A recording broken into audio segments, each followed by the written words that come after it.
Ah, c'est quoi cette lumière au loin là? Qu'est-ce que c'est?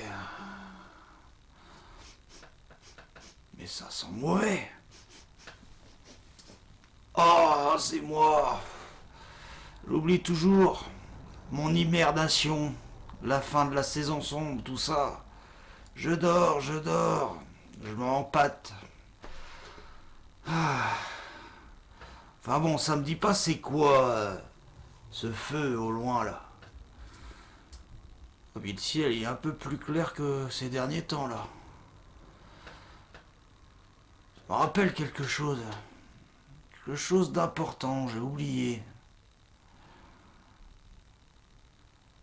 Mais oui, mon rendez-vous avec Sol, Bal et Deling. Ah, je peux pas les accueillir dans cet état-là. Chérie, allez ranger où la baignoire?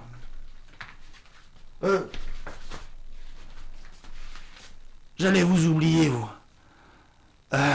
Vous restez bien là, hein, parce que tout à l'heure, on va parler de Bal, Sol, Deling, mais plus particulièrement d'Imbolc, ainsi que de Baldurgear. C'est une célébration de ma tradition et je vais vous en parler bientôt.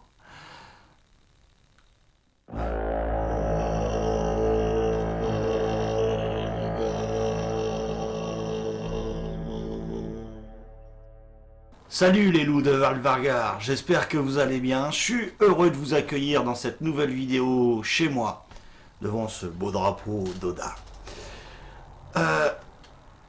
Aujourd'hui, on va parler de Baldurgear, d'Imbolc et des festivités qui arrivent en début février.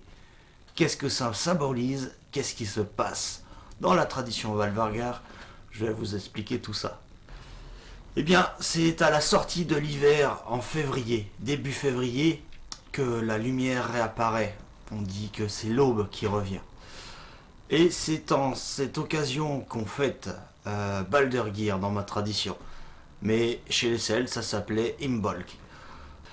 Alors, on peut se remémorer les histoires anciennes, par exemple, la déesse Sol, c'est la déesse du soleil. Elle est tirée par deux chevaux enflammés qui sont Arvark et Elsvid. Et Sol, c'est le moment de l'année où justement elle arrive et on voit les flammes doucement éclairer le ciel du soleil. C'est la notion de l'aube. On va retrouver cette notion avec la géante Note, qui est la géante gardienne des nuits, qui incarne la nuit. Elle va épouser quelqu'un qui s'appelle Deling, un dieu. Et Deling, c'est l'aube. Ils vont tous les deux donner naissance à Dagr. On dit que l'enfantement était tellement difficile que la géante s'endormira pendant que le père s'occupera de son fils Dagr. Toutes ces histoires, elles sont là, elles sont des notions pour justement nous prévenir du retour de la lumière.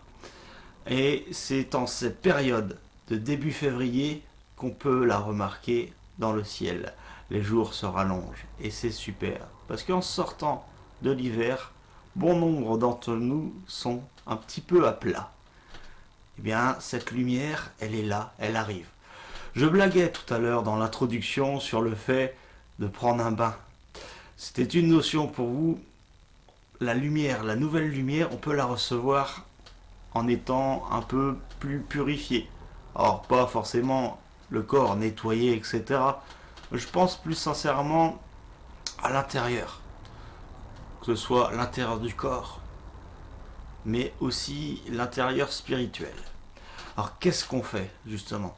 Ça, c'est bien beau, c'est des belles histoires qui nous racontent le retour de la lumière, mais comment s'y préparer?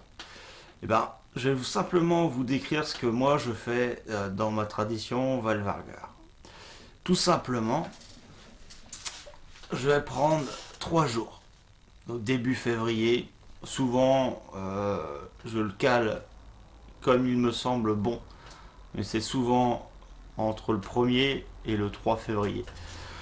Alors, qu'est-ce qui va se passer à ce moment-là? Eh bien, tout simplement, je vais préparer mon corps, le détoxifier. Pourquoi? Parce que on vient de l'hiver. Ça a été des saisons où on a beaucoup mangé d'aliments qui ne sont plus vivants. Ce serait pas le terme, mais ça serait plutôt des aliments qui sont lourds à digérer. Et notamment, n'oubliez pas, ça a été la saison de la raclette.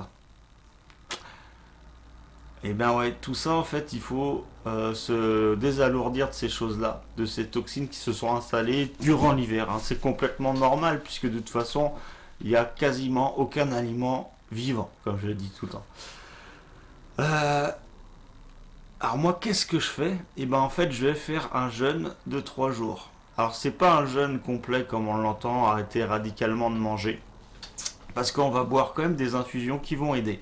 Alors ces infusions, elles sont à base, pour moi par exemple sur les 2 premiers jours, je prends souvent des infusions à base de pissenlit. Ça va m'aider en fait à détoxifier tout ce qui est foie, tout ça. Donc forcément, ça va drainer toutes ces choses-là. Et puis le dernier jour, je vais plutôt faire à base d'ortie pour reminéraliser, rapporter beaucoup plus de vitamines, etc. sur le 3e jour. Donc je me mets en garde, hein, parce que moi je connais bien mon corps. Pour ceux qui voudraient le faire et qui ne sont pas habitués, tout simplement prenez contact avec votre médecin pour en parler. Parce que faut pas faire n'importe quoi avec son corps et votre santé, c'est toute votre richesse dans votre vie. Donc c'est important de la préserver un maximum. Donc ne faites pas n'importe quoi s'il vous plaît. Renseignez-vous. Qu'est-ce qui se passe aussi à cette période-là? Mais à la fin, justement, moi par exemple, je vais me faire une épreuve un peu plus physique, justement, pour éprouver mon corps, qui va se passer le dernier jour. Donc le dernier jour, donc le 3e jour, hein, c'est tout simplement une balade un peu plus longue. Ça va être des montées. Donc moi, je suis dans les Hauts-de-France, puis on a des terrils qui sont assez beaux. On a quelques collines aussi, pas des hautes, mais il suffit de la monter plusieurs fois pour vraiment sentir l'épreuve et se rendre compte que notre corps, en fait, ouais, il a besoin d'être nourri. Et quand on est justement dans un jeûne, il y a un état de faiblesse qui s'installe et c'est se rendre compte, en fait, de la chance qu'on a d'être vivant, en bonne santé et d'avoir des choses abondantes autour de nous. C'est la façon de s'en rendre compte, tout simplement. Puis il y a aussi sur l'aspect spirituel, où c'est dans les moments de faiblesse qu'on arrive à voir les choses et à se dépasser soi-même. Ça, c'est très important de le faire. Ça nous permet aussi d'accueillir cette lumière, pleine lumière qui arrive sur nous, qui redémarre le cycle.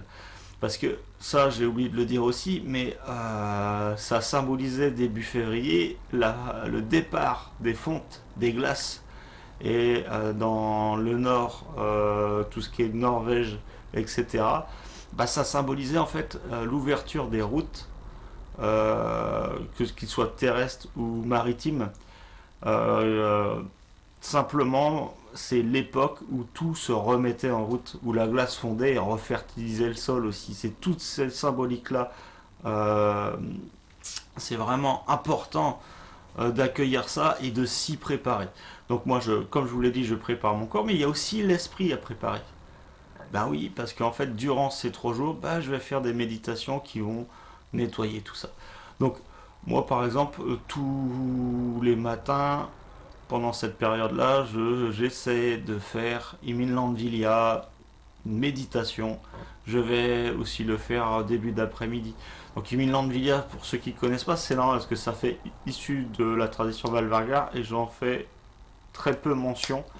Par contre, ceux qui viennent à mes sorties en forêt, notamment à toutes les balades avec le skal, c'est la méditation qu'on expérimente, le début de la méditation où justement on apprend à se nettoyer énergétiquement avec la nature, donc la terre-mère, mais surtout son arbre intérieur.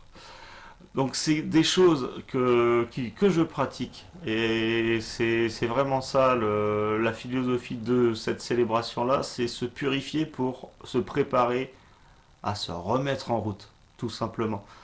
Accueillir cette lumière comme ça, c'est la plus belle des choses, c'est prendre conscience qu'il y a un départ à ce moment-là, qui se prépare tout de suite.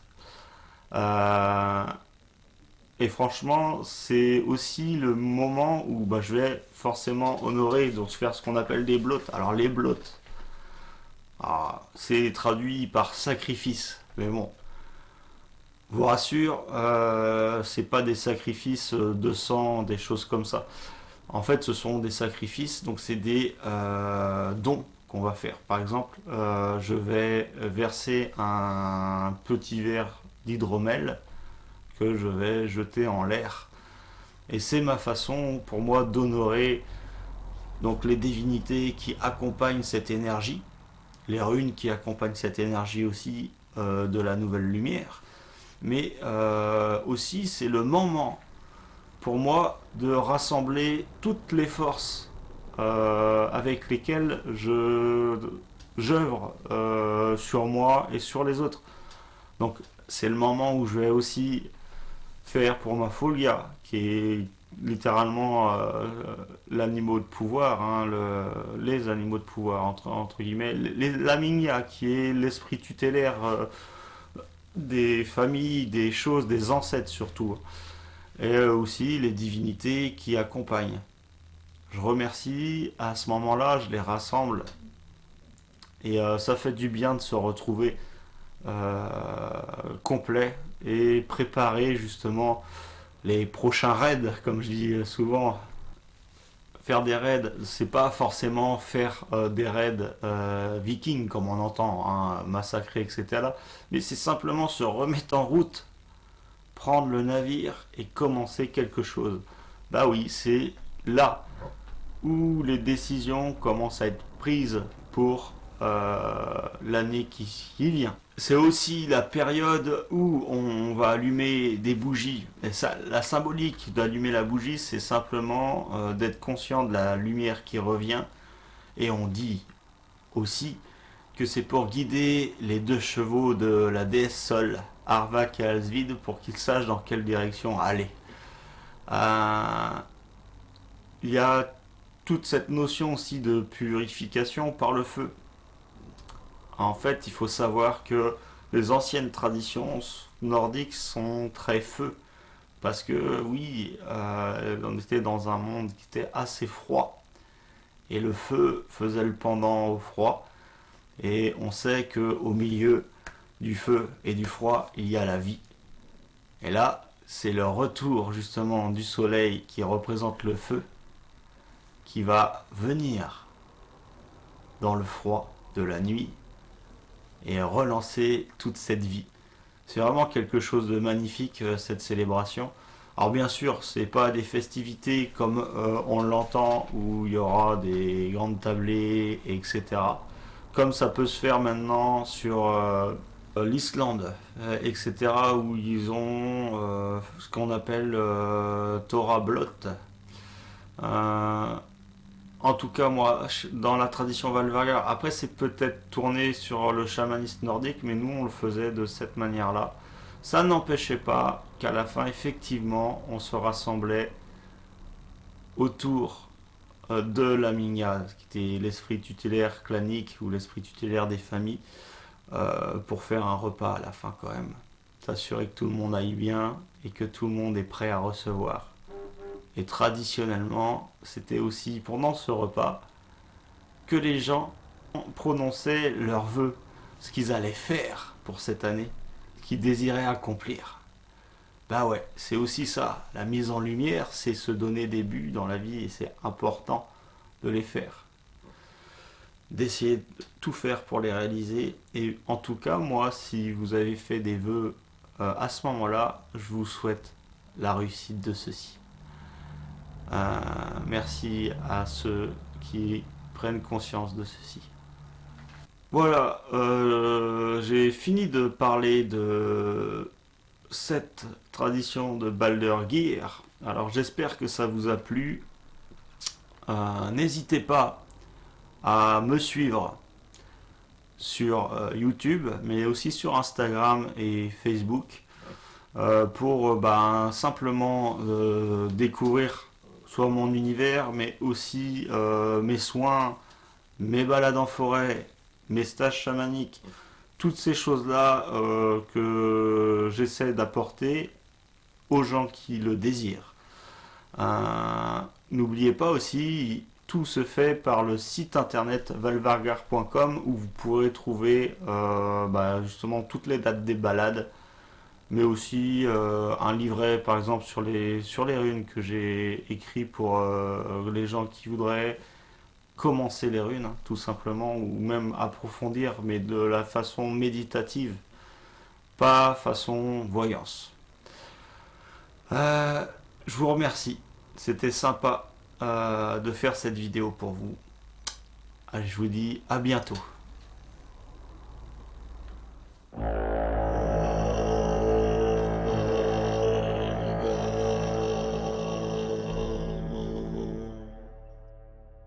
Quelque part dans la Gaule chevelue, un chaman médite passionnément.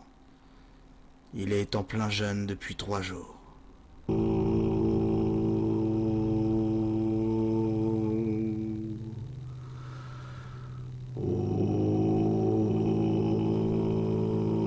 Quand tout à coup, une odeur va le sortir de sa méditation. Oh, ça sent les crêpes.